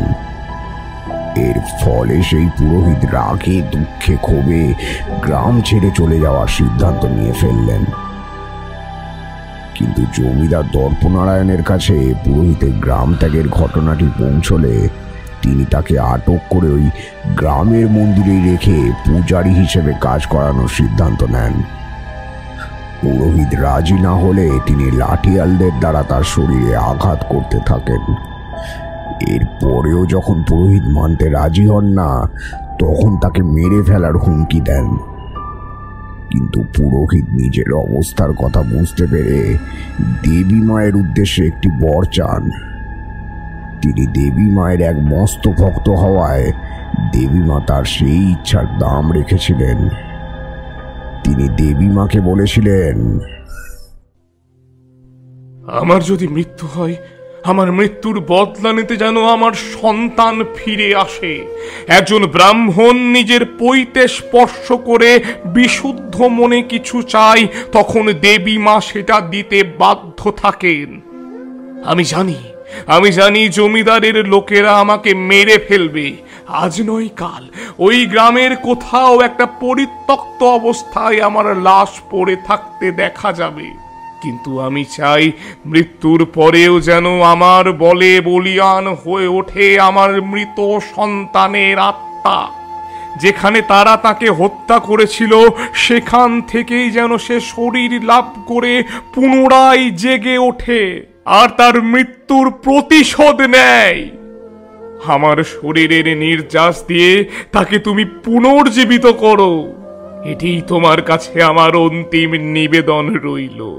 আমার ভক্তিতে যদি কোনো খাদ না থাকে, তাহলে তুমি আমার প্রতিশ্রুতি রাখবে মা, তুমি আমার প্রতিশ্রুতি রাখবে মা, তুমি আমার প্রতিশ্রুতি রাখবে। সেই দিন সেই পুরোহিত মায়ের কাছে খুব কেঁদেছিলেন। এরপরে একদিন রাতের অন্ধকারে গ্রাম ছেড়ে চলে যাওয়ার সিদ্ধান্ত নিয়েছিলেন। তবে জমিদারের লাঠিয়ালদের নজর সর্বদাই তার উপরে টিকে ছিল। তারাও তাকে হত্যা করার তাকেই ছিলেন। রাতের বেলা তাকে গ্রাম ছেড়ে পালাতে দেখেই তারা তার পথ অবরোধ করে দাঁড়ায়। এরপরে তাকে কুড়ুলের সাহায্যে কুপিয়ে খুন করে। তারপরে জঙ্গলের মধ্যেই একটি স্থান দেখে তারা তার দেহটিকে পুঁতে দিয়েছিল। এই সমস্ত কিছু ঘটে চলেছিল দেবী মায়ের চোখের সামনেই। নিয়তিকে পরিবর্তন করা দেবীর পক্ষেও সম্ভব ছিল না। তাই তিনি শেষ পর্যন্ত ওই সৎ ব্রাহ্মণের কথাই রেখেছিলেন। তিনি ওই ব্রাহ্মণের মৃত ছেলেটিকে পুনরুজ্জীবিত করেন, আর সে যাতে অভিশাপ হয়ে ফিরে এসে তারও তার পিতার মৃত্যুর বদলা নিতে পারে, তাকে সেই ক্ষমতা প্রদান করেছিলেন দেবী মা। এই গ্রামের মন্দিরেই রয়েছে সেই দেবীর বাস, কিন্তু সেই দেবী এখন সকলের চোখের আড়ালে রয়েছেন। ওই সমস্ত কিছুর মধ্যে আমি আরও একটা জিনিস দেখেছিলাম যেটি আমাকে অবাক করে দিয়েছিল। আমার চোখের সামনে এসে উপস্থিত হয়েছিল সেই বাচ্চা মেয়েটি। হ্যাঁ, সেই বাচ্চা মেয়েটি যে আমাকে সেদিন রক্ষা করেছিল। দেখলাম সেই মেয়েটি আর কেউ নয়, স্বয়ং দেবী নিজেই। সে বাচ্চা মেয়ের বেশ ধরে এসে আমাকে রক্ষা করেছিল। এইসব দেখার পরেই আমি চোখ খুললাম। দেখলাম গ্রামের লোকেরা ওভাবেই আমার সামনে দাঁড়িয়ে রয়েছেন। তাদের সকলের চোখ আমার দিকে স্থির হয়ে রয়েছে। আমি জল থেকে উঠে তাদেরকে উদ্দেশ্য করে সবটা বললাম। দেখলাম তারা আমার দিকে স্তম্ভিত হয়ে চেয়ে রয়েছেন। তবে এই সব কিছুর মধ্যেও দেবী মায়ের বিষয়টি তাদেরকে আর বলিনি,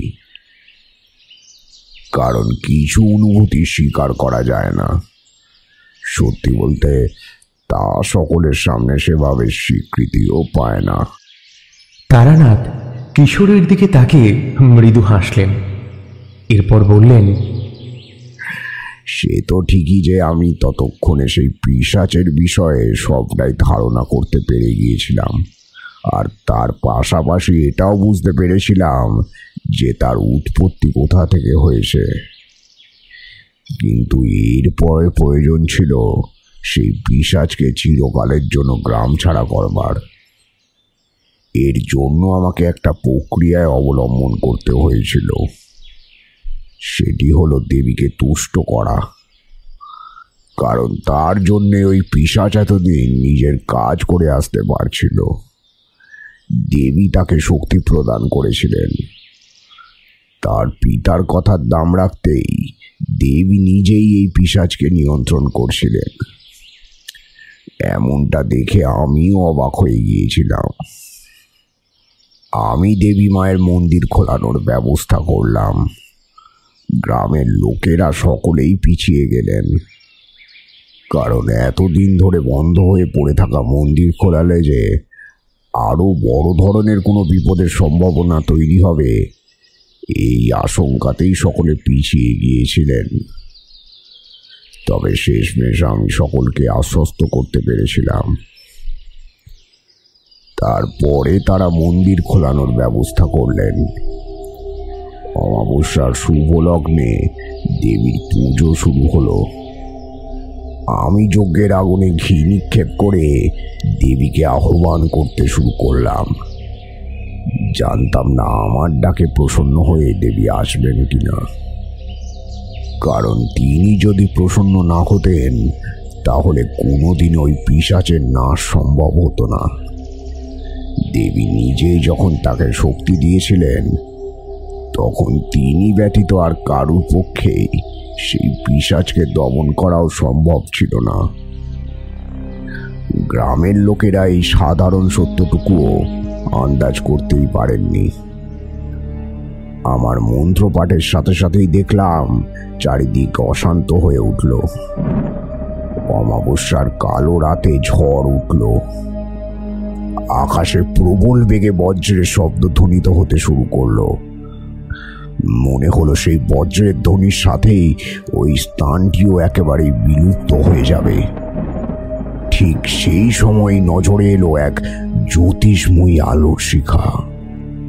সামনে ধীরে ধীরে প্রকট হলো এক নারী মূর্তি।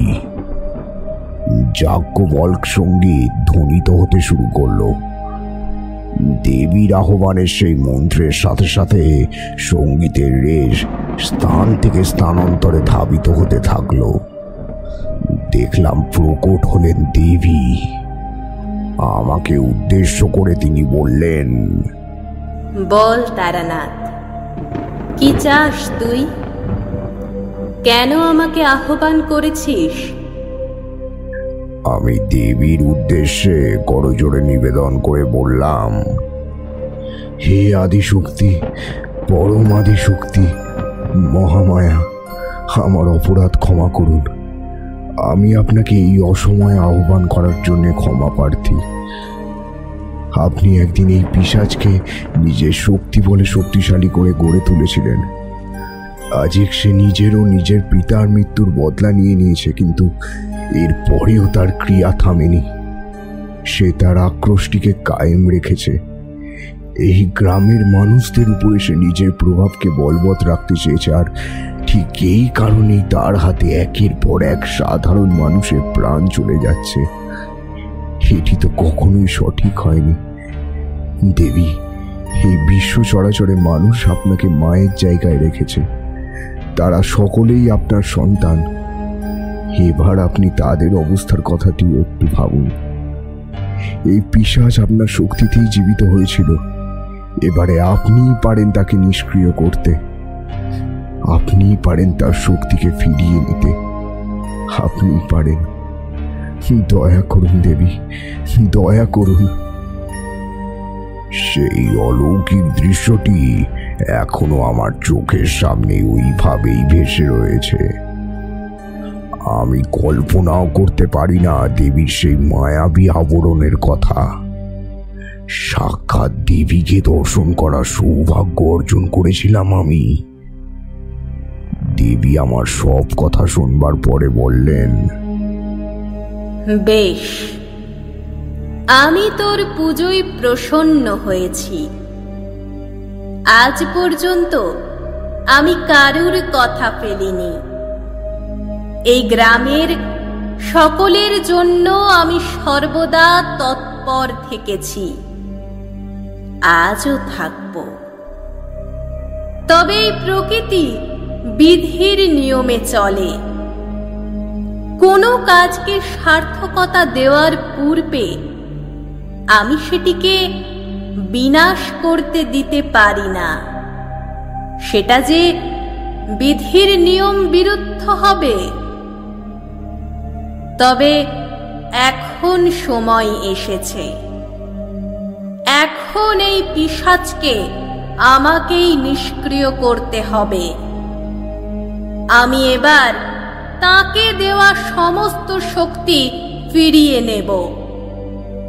আবার এই গ্রামে পুজো পাবো আমি। এতদিন ধরে বন্ধ হয়ে পড়ে থাকা মন্দিরে পুনরায় আমার প্রাণ প্রতিষ্ঠা করেছিস তুই তারানাথ। তোকে আমি আশীর্বাদ করলাম। তুই তোর এই শক্তির দ্বারা আরো অনেক মানুষের কাছে পরিচিতি পাবি। তোর সুনাম দিকে দিগন্তরে বিস্তার লাভ করবে। তথাস্তু। এরপরে ঘটল আর এক চমৎকার। দেখলাম ওই পুকুরের জলগুলি উথালি পাথালি করছে।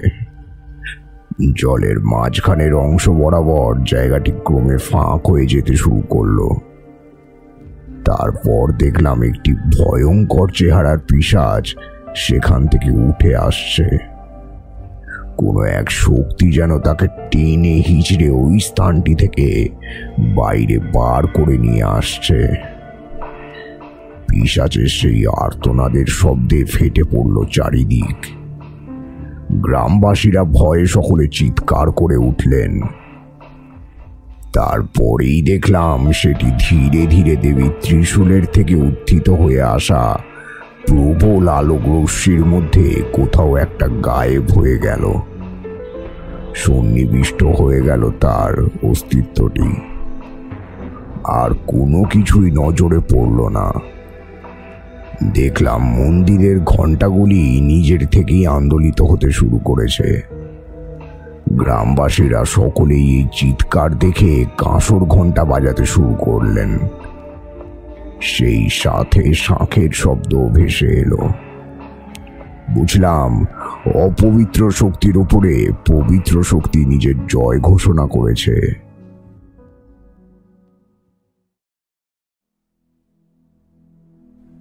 গ্রামটি চিরতরে সেই অভিশাপের কবল থেকে মুক্ত হয়ে গিয়েছিল।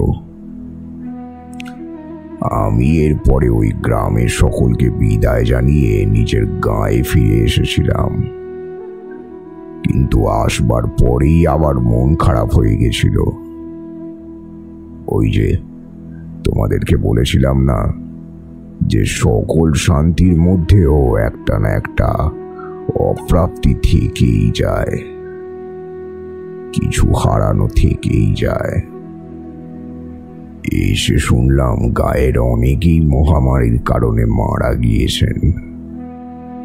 বিলেও নাকি আর জীবিত নেই, তাকেও গ্রাস করেছে সেই মারণ রোগ। চোখটা জলে ভরে উঠেছিল, কিন্তু কি আর করব বলো, নদীর এক পার ভাঙে আবার এক এক পার গড়ে। ঠিক সেভাবেই আমার জীবনটাও গতিশীল রয়ে গেছিল, কিন্তু ফেলে আসা ওই অতীতটা চিরকালের মতোই নিজের গতিতেই প্রবাহমান থেকেছে। দেখলাম প্রতিবারের মতো সেদিনও তারানাথ কথাগুলি বলা শেষ করে টেবিলের দিকে চুপ করে চেয়ে রয়েছেন। তার চোখ দিয়ে টপ টপ করে জল পড়ছে। সেদিন তার কাছ থেকে পাওয়া শিক্ষার দ্বারা এটুকু অনুভব করতে পেরেছিলাম যে তার অভিজ্ঞতার মধ্যে দিয়েই অভিজ্ঞতা খুঁড়িয়ে ফেলা সম্ভব। এভাবেই আগামীতে এগিয়ে যাওয়াও সম্ভব। এরপরে আমি আর কিশোরী ধীরে ধীরে তারানাথের বাড়ি থেকে বেরিয়ে নিজের নিজের বাড়ির উদ্দেশ্যে রওনা হয়ে গিয়েছিলাম। সব অপ্রাপ্তির মধ্যেও কিছু না কিছু প্রাপ্তি যেমন থেকেই যেত, তারানাথের সাথে ঘটা প্রতিটি সাক্ষাৎও সেই রকমই কিছু স্মৃতির পাহাড় রেখে যেত।